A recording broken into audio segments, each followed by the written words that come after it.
This will be the outline for Jonah. Chapter 1, Jonah runs from God.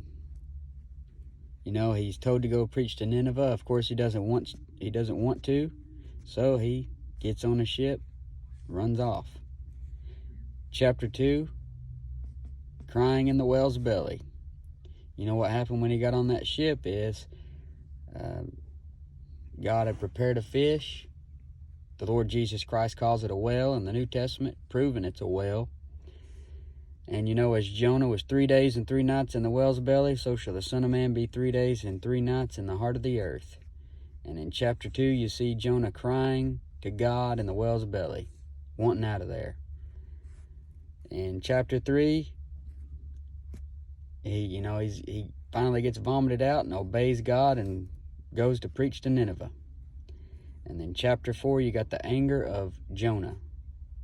He's mad because, you know, he went down there to Nineveh and he was preaching, yet 40 days and Nineveh shall be overthrown, and now they're not going to be overthrown. Also, he's mad about the fact that these people are the enemies of his people, the enemies of the Jews. And doctrinally, what you have is the crucifixion, resurrection of Jesus Christ. Like I said, as Jonas was 3 days and 3 nights in the whale's belly, so shall the Son of Man be 3 days and 3 nights in the heart of the earth. And it's a quick 4 chapters, 48 verses, and 1,321 words. Inspirationally, it pictures a Christian who won't do God's work. So Jonah wouldn't do God's work. He wound up in a whale's belly. I'm not saying something's going to happen to you, but you never know. And obviously Christ is typified as our risen Lord, as I've already mentioned. Jonah was written before the exile, so it was before the captivity.